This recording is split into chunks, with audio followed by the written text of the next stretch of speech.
Okay, here we go. Frances Cress Welsing, M.D. You are a Washington, D.C.-based psychiatrist, and you're author of the Cress, your middle name, we should say, Theory of Color Confrontation and Racism. You call racism white supremacy. To be sure, a provocative and controversial theory on skin color and oppression. Well, I'm ready.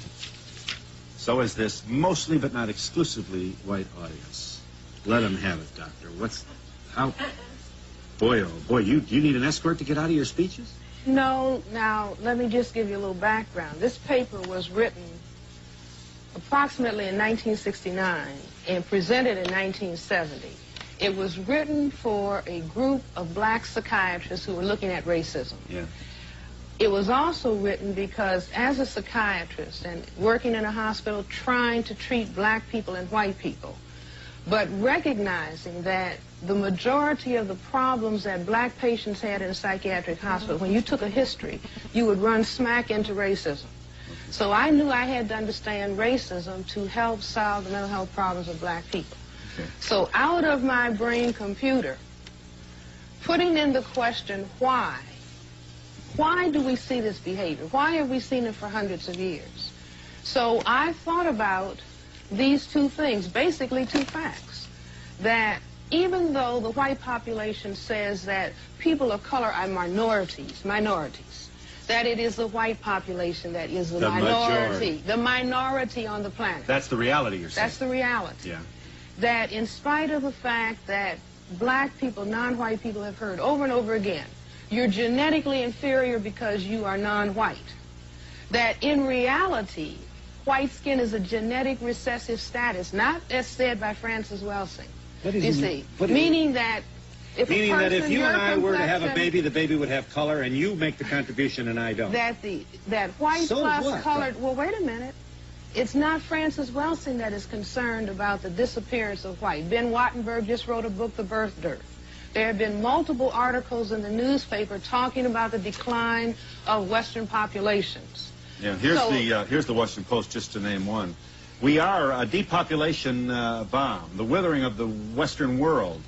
Here, incidentally, this was the percentage of the West's population in 1900, the turn of this century, about 30%.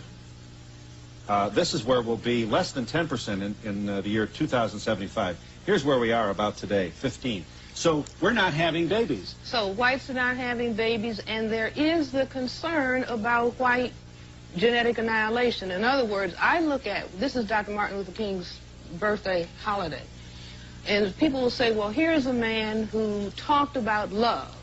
Yeah. Why was he killed? And I say that the deeper logic is, what if all black and white people and non-white people and white people love? What would happen to white people? White would disappear. You see, just mix all of the people on the planet up together. In other words, if race didn't matter, or if color didn't matter, it follows with the jet planes. No, I'm not saying if it didn't matter. I'm saying that indeed if there was a mingling of all of the people, because that's what I'm saying. Okay, fine. Absence of prejudice. The ability, no, wait, don't confuse what I'm saying.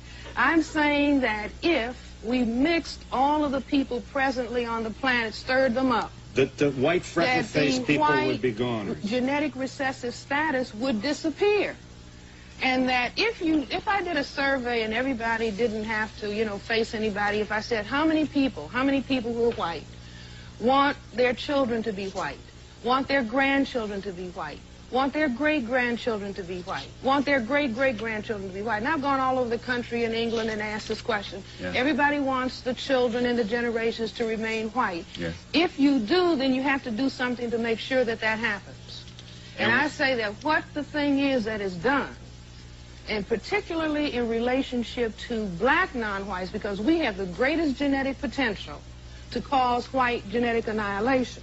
Because you're the blackest. Because we, right. The most color. Right. We have this ability to produce melanin pigment. We have more of it than anybody else. And so the most pressure is on black people.